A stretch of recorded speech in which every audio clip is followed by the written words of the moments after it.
বলবেন হুজুর দুর্ভাগ্যজনক ভাবে আমরা তো পড়তে পারি না, এখন কি করতাম? আমাদের কাছে একটা ছোট্ট ফর্মুলা আছে।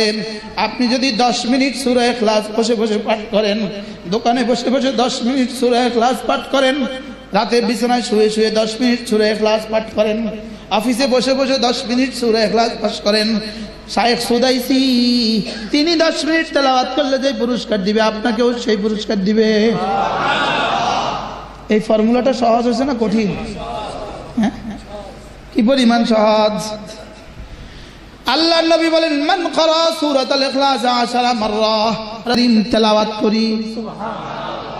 ওয়া উমিরতু, আমাকে বলে দিয়েছেন, আন আতলুল কুরআন, আমি যেন কোরআন কারীম তেলাওয়াত করি। সুবহানাল্লাহ।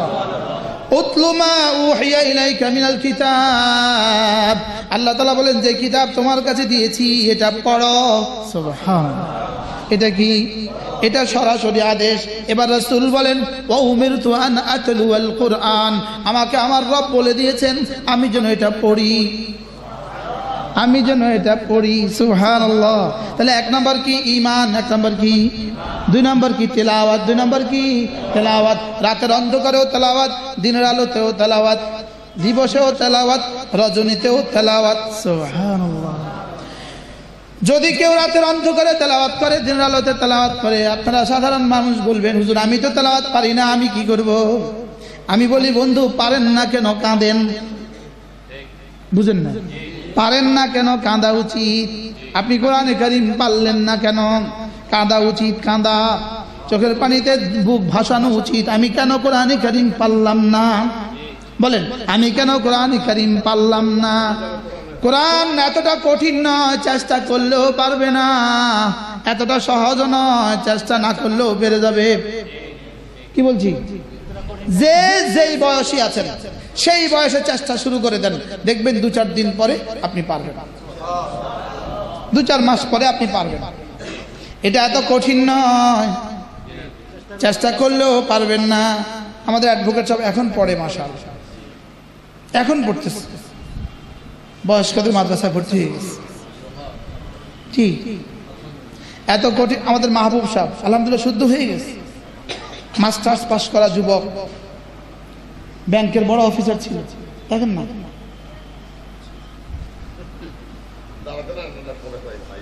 ঠিক। দাঁড়ান অ্যাডভোকেট, দাঁড়ান দাঁড়ান দাঁড়ান, দুনিয়া দেখুক, দাঁড়ান। এরা এখন কোরআন শরীফ পড়ে, আলহামদুলিল্লাহ বলেন। ইনা 30 পারা শুদ্ধ হয়ে গেছে, আলহামদুলিল্লাহ। ইনি এখন মাঝে মাঝে ইমামতি করে, আমি নামাজ পড়ি। অ্যাডভোকেটের পিছনেও পড়া যাবে কদিন পরে ইনশাআল্লাহ। ওয়া উমিরতু আন আতলুল কুরআন, রাসূল বলেন, আল্লাহ তাআলা বলেন, ওয়া উমিরতু আন আতলুল কুরআন, আমাকে আমার রব নির্দেশ দিয়েছেন আমি যেন কোরআন পড়ি। আমি যেন কি করি? আমি যেন কোরআন পড়ি। মাঝে মাঝে কোরআন বুকে নিবেন, মাঝে মাঝে কোরআন চুমু খাবেন, মাঝে মাঝে কোরআন চোখে লাগাবেন, মাঝে মাঝে কোরআন খুলবেন আর হাতটা দিয়ে দিয়ে বলবেন, এটা আমার রবের দেওয়া চিঠি, এটা আমার রবের লেখা চিঠি। বলেন, এটা আমার রবের লেখা চিঠি, এটা আমার রব আমাকে লিখেছেন। সুবহানাল্লাহ। এটা আমার রব আমাকে বলেছেন, এটা আমার রবের দেওয়া চিঠি। সুবহানাল্লাহ। বলবেন হুজুর দুর্ভাগ্যজনক ভাবে আমরা তো পড়তে পারি না, এখন কি করতাম? আমাদের কাছে একটা ছোট্ট ফর্মুলা আছে। আপনি যদি 10 মিনিট সূরা ইখলাস বসে বসে পাঠ করেন, দোকানে বসে বসে 10 মিনিট সূরা ইখলাস পাঠ করেন, রাতে বিছানায় শুয়ে শুয়ে 10 মিনিট সূরা ইখলাস পাঠ করেন, অফিসে বসে বসে 10 মিনিট সূরা ইখলাস পাঠ করেন, শায়েখ সুদাইসি তিনি 10 মিনিট তেলাওয়াত করলে যে পুরস্কার দিবে, আপনাকেও সেই পুরস্কার দিবে। এই ফর্মুলাটা সহজ হয়েছে না কঠিন? হ্যাঁ, কি পরিমাণ সহজ!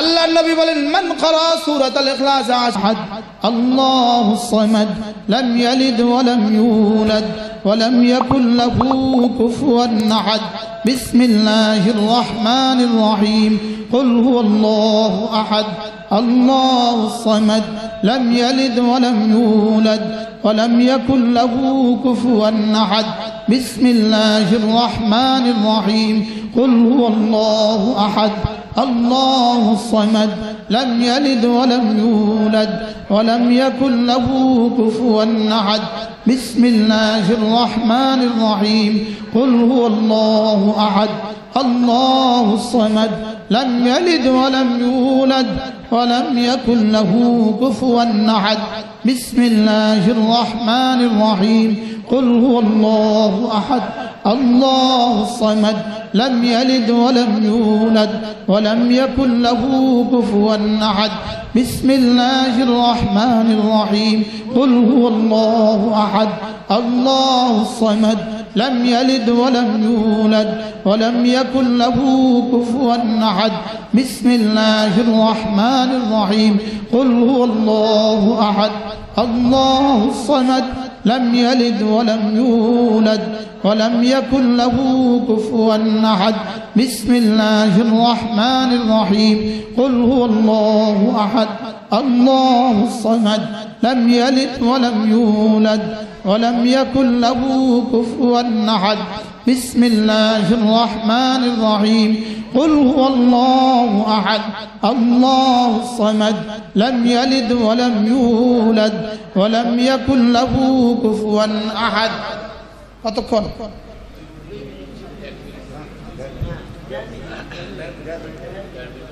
কয় মিনিট স্লোগান তোলো 1.5 মিনিটে জান্নাতে বাড়ি 1.5 মিনিটে এক বাড়ি 1.5 মিনিটে কয় বাড়ি 1.5 মিনিটে কয় বাড়ি পৃথিবীর কোন সাবজেক্ট পড়লে 1.5 মিনিট একটা বাড়ি তৈরি হবে পৃথিবীর কোন দেশের প্রেসিডেন্ট হলে 1.5 মিনিট একটা বাড়ি তৈরি হবে পৃথিবীর কোন দেশে গেলে 1.5 মিনিট একটা বাড়ি তৈরি হবে পৃথিবীর কত সম্পদের মালিক হলে 1.5 মিনিট একটা বাড়ি হবে আল্লাহর কসম রাসূল যা বলেছেন সত্য বলেছেন 1.5 মিনিটে জান্নাতে একটা বাড়ি সুবহানাল্লাহ বলেন কয় মিনিটে জান্নাতে বাড়ি এবার রাসূল বলেন 20 বার পড়লে 2টো ঘর হবে 30 বার পড়লে 3টা ঘর হবে 40 বার পড়লে 4টা ঘর হবে হযরত ওমর বলে উঠলেন এবার মার জন্য দেওয়ার একটা রাস্তা খুলছে কিনা বলেন আমার জন্য দেওয়ার একটা রাস্তা আল্লাহ রাসূল বলেন ওমর ওয়াল্লাহু আতিয়াবু আকতার তুমি পড়তে পড়তে একসময় ক্লান্ত হবা রব দিতে দিতে কখনো ক্লান্ত হবে না তাহলে কোরআন পড়া সহজ হয়েছে না কঠিন হয়েছে বলেন সহজ না কঠিন এবার রাসূল বলেন ঘুমাবার সময় যদি কেউ একবার পড়ে সূরা ইখলাস কয়বার আল্লাহ নবী বলেন সুলুসুল কুরআন কোরআনে কারীমের 3 ভাগের 1 ভাগ সওয়াব পেয়ে যাবা সহজ হয়েছে না কঠিন এবার রাসূল বলেন ফজরের পরে যদি কোরআন শরীফের একটা আয়াত পড়ো যেন তুমি আল্লাহর রাস্তায় একটা ওট কুরবানি করে দিলা কয়টা আয়াত তাহলে সূরা ইখলাস পড়লে কিন্তু 5 আয়াত সূরা ফাতিহা পড়লে কিন্তু 7 আয়াত সুবহানাল্লাহ সূরা ফালাক নাস পড়লে কিন্তু 11 আয়াত কত আয়াত তো পারবো না ইনশাআল্লাহ পড়তে ইনশাআল্লাহ তাহলে কোরআনে কারীমের সাথে লাগা অর্থ কি 1 নাম্বার ঈমান আনা 2 নাম্বার শুদ্ধ করে তেলাওয়াত 2 নাম্বার কি প্রতিটা মুসলমান যুবকের উপরে প্রতিটা মুসলমান বৃদ্ধের উপরে প্রতিটা মুসলমান বাচ্চার উপরে কোরআনে কারীমের উপরে ঈমান আনা ফরজ তেলাওয়াত শুদ্ধ করে শিখা ফরজ শুদ্ধ করে শিখা কি একটা একটা হরফ আছে হা বলেন তো হা আগে বলতেন হা হা হা হাত দেন হা হা এই শব্দটা যদি কারো অশুদ্ধ থাকে এই লোকটার সানা শুদ্ধ হবে না এই শব্দ এই হরফটা অশুদ্ধ সূরা ফাতিহা শুদ্ধ হবে না এই হরফটা অশুদ্ধ রুকুর সিজদা শুদ্ধ হবে না রুকুর তাসবিহ শুদ্ধ হবে না এই হরফটা অশুদ্ধ সিজদার তাসবিহ শুদ্ধ হবে না এই হরফটা অশুদ্ধ তাশাহুদ শুদ্ধ হবে না দুজনে কইছে ঠিক যেমন ধরেন আমি বললাম সুবহানাকাল্লাহুম্মা হাজির হি হাফিজ হু সুবহানাকাল্লাহুম্মা আলহামদু সুবহানাল্লাহ সুবহানাল্লাহ সুবহানাল্লাহ এখন এগুলো যদি, এই মাদ্রাসাগুলো যদি না হয়, এগুলো আর থাকবে? এগুলো না থাকলে কি দিন থাকবে? তাহলে এই মাদ্রাসার দরকার কত? এই বছর 5 জন হাফেজ হয়েছে, আলহামদুলিল্লাহ বলে, আবার বলেন আলহামদুলিল্লাহ। আচ্ছা, বাংলাদেশের কোন ইউনিভার্সিটি থেকে রবীন্দ্রসঙ্গীতের উপরে 5 জন হাফেজ বানাইছে? কি 10টা রবীন্দ্রনাথের 10টা ছোট গল্প, 10টা ছোট, একটা ছোট গল্প হৈমন্তী। রবীন্দ্রনাথের একটা ছোট গল্প আছে কি? হৈমন্তী। পৃথিবীর কেউ যদি মুখস্থ শুনিয়ে দেয়, মুশতাক নবীর নামটা বদলে ফেলবে। বুঝুন না কথা মনে হয়? হ্যাঁ, আছে ব্যবস্থা। যেমন নজরুল ইসলামের একটা ছোট গল্প আছে, যৌবনের গান। কি এগুলো? কবিতা নয়, গল্প। গল্প কি আছে? যৌবনের গান। অনেক বৃদ্ধকে দেখেছি যাদের বার্ধক্যের ঊর্ধ্বের নিচে যৌবনের প্রদীপ্ত সূর্য। অনেক যুবককে দেখেছি যাদের যৌবনের সূর্যের নিচে বার্ধক্যের কঙ্কাল মূর্তি। বুঝলেন নাই? এই হলো কি যৌবনের গান। আচ্ছা, পারুক তো দেখি কেউ পুরো গল্পটা শুনিয়ে দিক। যদি নজরুল ইসলামকে আবার তোলা হয়, কাজী নজরুল ইসলামকে আবার তোলা হয়, বলে আপনার যৌবনের গানটা আবার লিখে দেন তো, মিলবে না, পার্থক্য হয়ে যাবে। হ্যাঁ, জবর জেরও যাব, যে জবরও যাব। কবিতাও কে পূর্ণাঙ্গ বলতে পারবে? হ্যাঁ, 1 নম্বর কি? ঈমান আনা। 2 নম্বর কি? তেলাওয়াত। 2 নম্বর কি? এখনো কিন্তু সম্ভব, এখনো কিন্তু ইচ্ছা করলে কি অসম্ভব না, সম্ভব।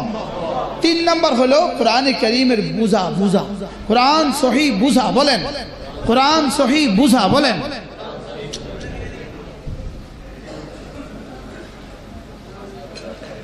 ইনি শুধু চেয়ারম্যানই নন, ইনি একদম সুবক্তা। ইনি শুধু সুবক্তাই নন, ইনি ওলামা প্রেমিক। আলহামদুলিল্লাহ বলেন। শুধু ওলামা প্রেমিক নন, কোরআন প্রেমিক। আলহামদুলিল্লাহ বলেন আলহামদুলিল্লাহ। সুবক্তা মানে আমাদের চেয়ারম্যান সাহেব যখন বক্তব্য দেন, নিজের বক্তব্যের লজ্জা লাগে। আমি বক্তার ওয়াজ আমার কাছে তখন লজ্জা লাগে।